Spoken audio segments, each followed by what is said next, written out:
Guys, నేను మీ ఆంధ్ర అమ్మాయిని. Welcome to my channel నందు వ్లాగ్స్. ఈ వీడియో చూసే ముందు నా ఛానల్తో సబ్స్క్రైబ్ చేసుకోండి.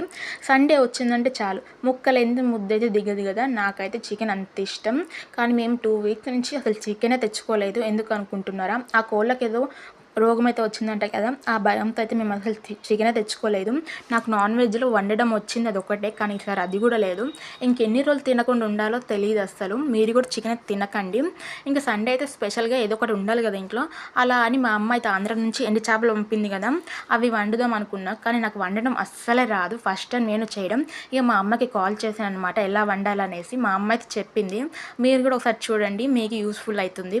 మీలో ఎంతమందికి ఎండు చేపలు ఇష్టమో కామెంట్ చేయండి. నాకైతే చాలా ఇష్టం ఎండు చేపలు అయితే. ఆ ఎండు చేపలకు ఉన్న తలలు తోకలు అయితే కట్ చేసుకొని నీళ్ళతో క్లీన్ అయితే చేసుకొని ఒక గరుకు రాయికి రుద్దాలన్నమాట. ఆ రాయి అయితే నాకు ఇంటి ముందు దొరికింది. దాన్ని క్లీన్ చేసి నేను చేపలను అయితే రుద్దుకుంటున్నాను. ఆ పైన పొట్టంతా వచ్చేస్తుంది అనమాట అలా రుద్దుకుంటే.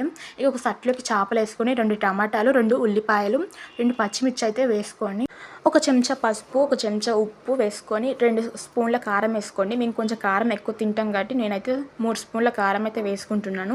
చిట్టిన్నర నూనె వేసుకొని మొత్తం కలుపుకోండి అనమాట. ఆ చేపకి ఉప్పు కారం పట్టేటట్టు కలుపుకోండి. మా అమ్మమ్మ అయితే వాటికి అలా పట్టడానికి ఆ సట్ అయితే ఇట్లా పైకి ఇసిరేస్తుంది అనమాట. అవి మొత్తం మిక్స్ అయిపోతుంది. మా అమ్మ చేస్తే చాలా ఇష్టం నాకు, చేపల పులుసు అయితే చాలా ఇష్టం నాకు. ఇక అలానే ఒక నిమ్మ సైజు చింతపండు అయితే నానబెట్టుకోండి. నేనైతే ముందే నానబెట్టుకున్నాను.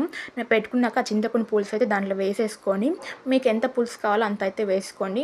నేను మా ఆయన కాబట్టి మా ఇద్దరికి సరిపోయేటట్టు నేనైతే వేసుకొని ఇక స్టవ్ మీద అయితే పెట్టుకున్నాక ఒక 20 నిమిషాలు అయితే ఉడికిన తర్వాత దాంట్లో కొంచెం ధనియాల పొడి వేసుకొని ఒక 10 నిమిషాలు ఉడికించుకోండి. ఉడికించుకున్న తర్వాత ఎండు చేపల పులుసు అయితే రెడీ అయిపోయినట్టే అండి.